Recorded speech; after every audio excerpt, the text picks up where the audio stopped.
네, 발표 시작하도록 하겠습니다. 저희 니오 프로토콜 보스와 테스터스 발표를 지금부터 시작하도록 하겠습니다.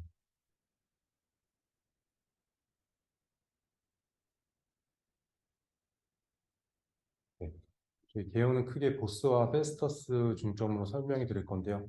둘 다 개요 작동 방식 장점을 각각 설명해 드리도록 하겠습니다. 하지만 보스 같은 경우는 이 DL 기반으로 활용 사례를 추가로 더 설명드림으로써 보스가 어떻게 활용될 수 있는지도 추가로 설명드리도록 하겠습니다. 먼저 보스에 대한 설명입니다. 보스는 블록체인 오퍼레이팅 시스템의 약자로 니오 프로토콜이 올해 3월에 출시한 새로운 블록체인 기반 프로토콜입니다. 모든 블록체인 플랫폼과 호환되는 공통 레이어 역할을 목적으로 개발되었습니다. 보스라는 이름은 기존의 운영체제, 오퍼레이팅 시스템, 여기서 수행하는 사용자와 그것을 활용하는 머신 간의 편리한 상호작용이라는 역할을 웹3로 확장하고자 하는 의도에서 붙여진 이름이라고 합니다. 보스는 게이트웨이를 통해 탈중앙화된 프론트엔드를 제공하며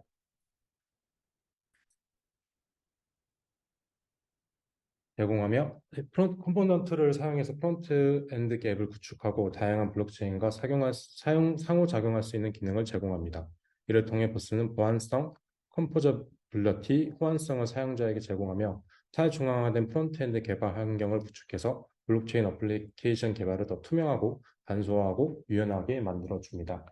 오른쪽에 있는 그림은 그 니어 프로토콜의 이제 라이트 페이퍼에도 나와 있는 이미지인데 보시다시피 블록체인과 스마트 컨트랙트가 가장 밑에 계층에서 시작해서 이걸 기반으로 이제 각종 기능과 구성 요소가 배치되어 있습니다. 하지만 저희 같은 경우는 블록체인과 스마트 컨트랙트를 먼저 설명하면서 근간이 되는 계층부터 설명드리도록 하겠습니다. 먼저 블록체인과 스마트 컨트랙트에 대한 설명입니다. 현재 보스는 이미 EVM 체인과 같은 다른 블록체인에서 함수호출을 지원하고 있습니다. 추후에는 코스모스, 그리고 솔라나 등 기타 체인을 지원하기로 확장될 예정이라고 합니다. 다음은 데이터 플랫폼 레이어, 그리고 미들웨어에 대한 설명인데요. 미들웨어는 모든 것이 서로 결합되도록 지원합니다. 이 계층은 체인과 컴포넌트 사이에 있으면서 프론트엔드 액션을 실제 온체인 액션과 연결합니다. 또한 온체인 데이터에 대한 손쉬운 액세스를 제공하고 웹3에서 필요한 통합 메커니즘을 통해 검색 및 복구 기능을 용이하게 도와줍니다. 다음으로는 탈중앙화된 프론트엔드 컴포넌트에 대한 설명입니다. 탈중앙화된 프론트엔드 컴포넌트는 앱 계층 프로토콜의 프론트엔드로 작용하면서 블록체인에 저장되어 커스텀 VM에서 로컬로 실행됩니다. 이러한 컴포넌트의 코드는 게이트웨이에서 확인할 수 있으며 사용자는 이를 포크하여 자체 버전을 배포하거나 컴포넌트를 조합해서 새로운 앱을 구축할 수 있습니다. 컴포넌트의 코드는 항상 체인상에 저장되므로 검증이 가능하며 사용자는 컴포넌트가 로컬 스토리지나 쿠키에 접근하지 않기 때문에 로컬 환경에서 전체 스텝을 안전하게 실행할 수 있습니다. 다음은 게이트웨이에 대한 설명입니다. 보스의 핵심 구성 요소 중 하나인 게이트웨이는 블록체인에 저장된 프론트엔드 코드를 로드하고 실행하는 가상 머신입니다. 이 게이트웨이는 이더리움, 니어 등 레이어 1 블록체인 및 레이어 2 솔루션에 구축된 프로토콜의 프론트엔드를 제공합니다. 게이트웨이는 사용자가 로컬 환경에서 실행할 수 있는 탈중앙화된 프론트엔드 앱을 제공하는 역할을 하고 있습니다. 마지막으로 온보딩에 대한 설명입니다. 새로운 사용자를 애플리케이션에 쉽게 온보딩할 수 있도록 도와주는 제품 및 서비스 레이어입니다. 페스터스를 통해 보스는 기존의 웹2 서비스를 사용해본 사람들에게 웹2와 비슷한 온보딩 경험을 제공합니다. 이후 페스터스에 대해서 자세히 설명하도록 하겠습니다. 이제 보스의 장점에 대해서 말씀드리려고 하는데요. 기존 블록체인 개발 환경의 문제점에 대해서 먼저 말씀드리고, 이를 보스가 어떻게 해결하는지에 대해 설명해 드리도록 하겠습니다. 먼저 중앙화된 프론트엔드가 바로 기존 블록체인 개발 환경의 문제점이라고 할 수 있습니다. 대부분의 프론트엔드 코드가 중앙화된 서버에 호스팅되고 운영되어 있어서 사용자들은 개인 데이터와 자금에 대한 제어를 완전히 잃어버리고 중앙화된 서버의 취약점과 제한된 액세스에 의존해야만 했습니다. 이에 따라 보스는 탈중앙화된 애플리케이션을 개발하고 배포하기 위한 프로토콜로 사용자들에게 탈중앙화된 경험을 제공합니다. 이는 개인의 데이터와 자금의 보안을 강화하고 중앙화된 시스템에 의존하지 않는 이점을 제공할 수 있습니다. 두 번째 문제점은 제한된 보안 환경이었습니다. 중앙화된 개발 환경에서는 사용자들이 개인키와 암호화된 데이터를 제3자에게 신뢰해야만 했습니다. 이는 보안 위험을 초래할 수 있으며 중앙화된 시스템에 의존하게 되어 데이터 유출이나 해킹 등의 위험에 노출할 수 있습니다. 이에 따라서 보스는 액세스와 보안을 강화하였는데요. 보스는 게이트웨이를 통해서 로컬에서 블록체인 애플리케이션을 실행할 수 있는 기능을 제공하여 액세스와 보안을 강화합니다. 사용자들은 프론트엔드 코드를 직접 실행하고 검증할 수 있으며 모든 앱의 코드는 체인상에 저장되어 검증 가능하고 안전한 환경을 제공해 줍니다. 세 번째 문제점은 제한된 컴포넌트의 재활용성이었습니다. 기존의 블록체인 개발 환경에서는 컴포넌트의 재사용이 매우 어렵습니다. 대부분의 애플리케이션은 독립적으로 개발되어서 다른 앱과 통합하기 어렵거나 불가능한 경우가 많았습니다. 이는 애플리케이션의 개발과 확장성을 제한하는 요소였습니다. 이에 따라 보스는 컴포넌츠라는 개념을 통해서 앱 레이어 프로토콜의 프론트엔드를 조합하고 재사용할 수 있는 기능을 제공합니다. 이를 통해 개발자들은 기존의 파편화된 블록체인 서비스, 디파이, 익스플로어, DF 등 서비스 단위 혹은 기능 단위로 컴포넌트를 구축하고 활용해서 빠르고 효율적으로 애플리케이션을 구축할 수 있습니다. 네 번째 문제점은 블록체인의 제한된 호환성에 대해서 말씀드리겠습니다. 기존의 블록체인 개발 환경은 특정 블록체인에 종속되는 경우가 많았습니다.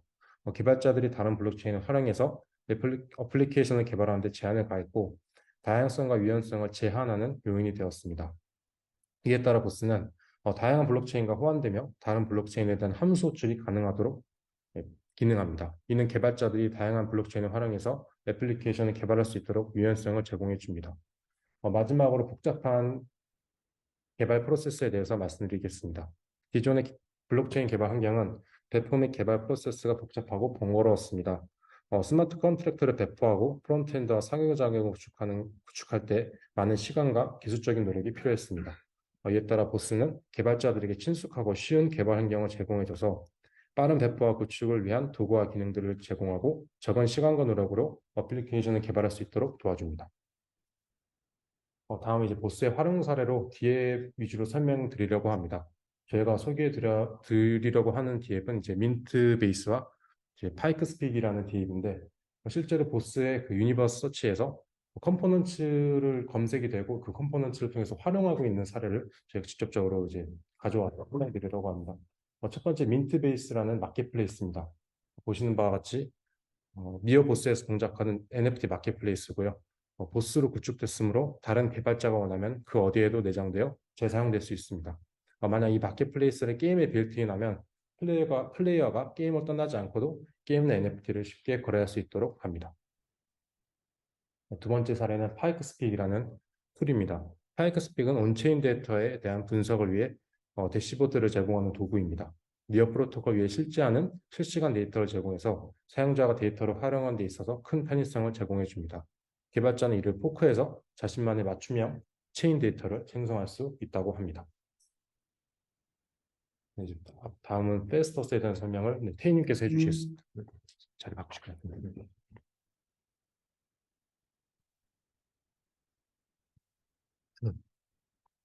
네, 니어 블록체인 운영체제와 함께 주- 가장 강력한 기능 중 하나인 페스터스가 등장하였습니다.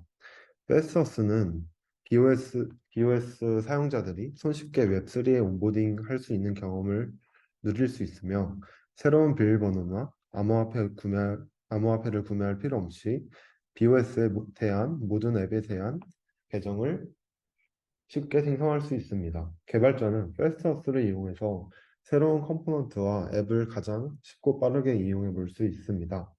이는 개발자로 하여금 BOS를 활용한 다양한 디앱을 만들 수 있는 요인이 될 수 있습니다.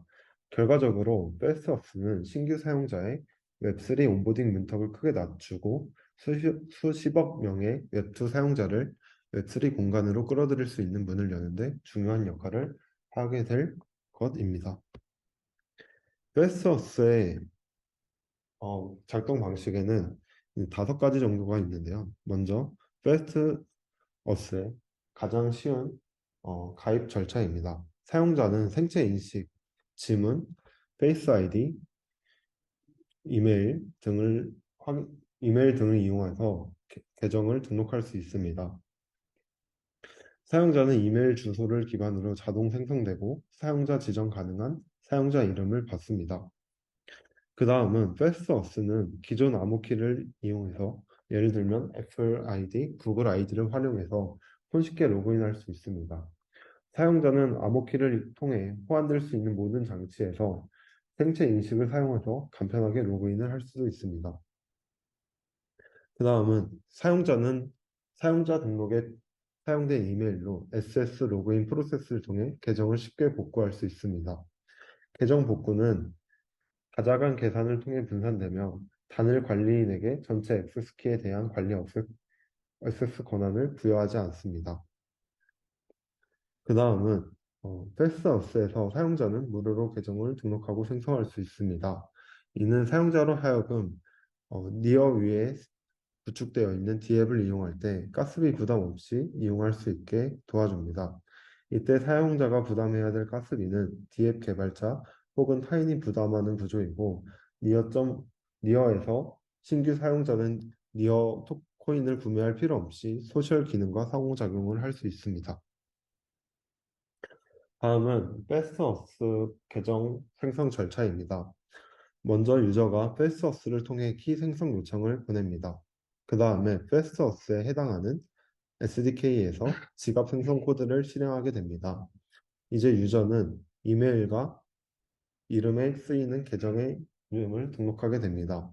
추가로 지문, 페이스 아이디, 다른 추가 비밀번호 등으로 인증을 하게 됩니다. 유저의 검증이 완료되고 위에서 보았던 개인키를 디바이스에 저장합니다. 이때 저장하는 개인키는 풀 액세스 키가 아닙니다. 지갑이 생성되고 생성 시 입력됐던 이메일로 검증 메시지가 보내집니다. 이메일에서 해당 이메일을 검증한 이후 이때 풀 액세스 키와 디바이스에 저장된 프라이빗 키를 같이 만들게 됩니다. 이렇게 되면 지갑이 생성이 됩니다. 또한 보통 서명을 할 때 프라이빗 키로 서명을 하는 경우가 많지만 패스어스 서명의 경우 유저 디바이스에 패스키, 프라이빗 키와 니어 측의 다자간 연산되어 서명을 수행합니다. 즉 개인 키는 분산되어 저장이 됩니다. 기존 메타마스크 지갑 생성 절차입니다. 총 이제 12단계로 이루어져 있어서 굉장히 절차가 많고 복잡한 것을 확인할 수 있습니다. 다음은 니어 패스어스 계정 생성 절차입니다. 기존 메타마스크에서 요구했던 시드 문구 보관, 각종 승인 절차 등을 생략하고 오직 본인이 기존에 가지고 있던 이메일 주소 하나만으로 계정을 생성할 수 있습니다. 웹2 유저들이 웹3로 온보딩할 때 가장 먼저 겪게 되는 허들을 최소화하여 누구나 웹3에 부담 없이 접근할 수 있도록 합니다. 그 다음은 니어의 계정 복구 절차입니다. 패스트어스의 키 복구 단계는 다음과 같습니다. 유저가 키를 분실하면 계정 생성 시 등록했던 이메일로 패스트어스 관련 인증 코드를 전송합니다.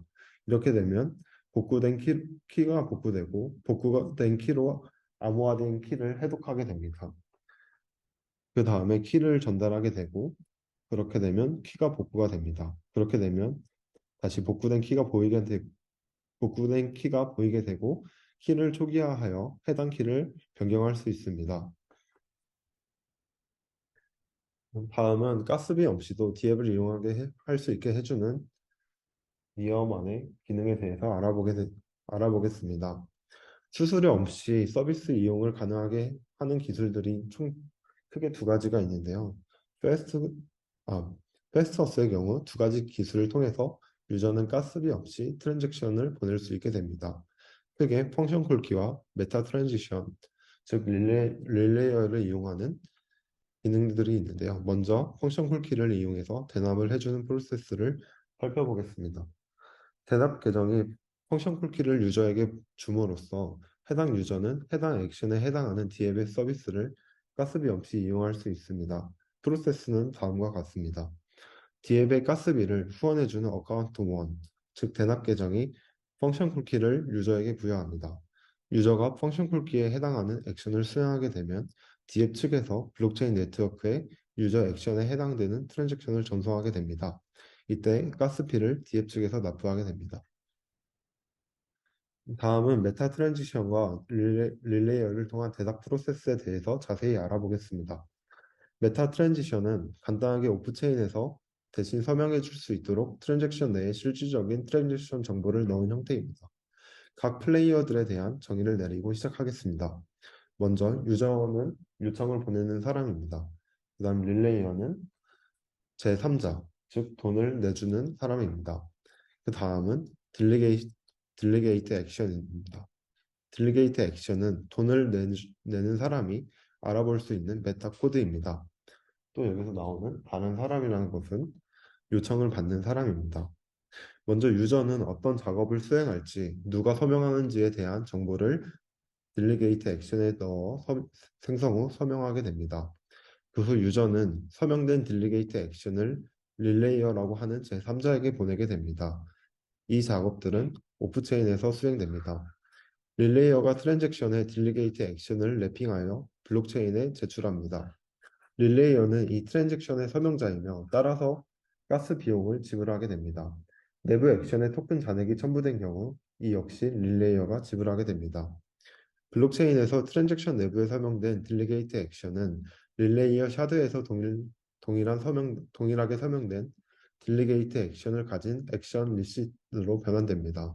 이 리시트는 유저로부터 다른 친구, 즉 다른 사람에게 전달됩니다.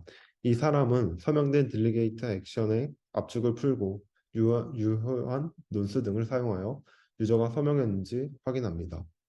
모든 확인이 성공하면 내부 액션이 본문으로 포함된 새 액션 리시 영수증이 수신자에게 전송되고 액션이 실행됩니다. 이렇게 하면 유저는 가스비를 지불하지 않고도 트랜잭션을 실행할 수 있습니다. 가스비는 릴레이어가 부담하게 됩니다. 릴레이어는 서비스를 무료로 제공하거나 다른 수단을 통해서 사용자에게 요금을 부담할 수 있습니다. 네, 이렇게 발표를 마치겠습니다.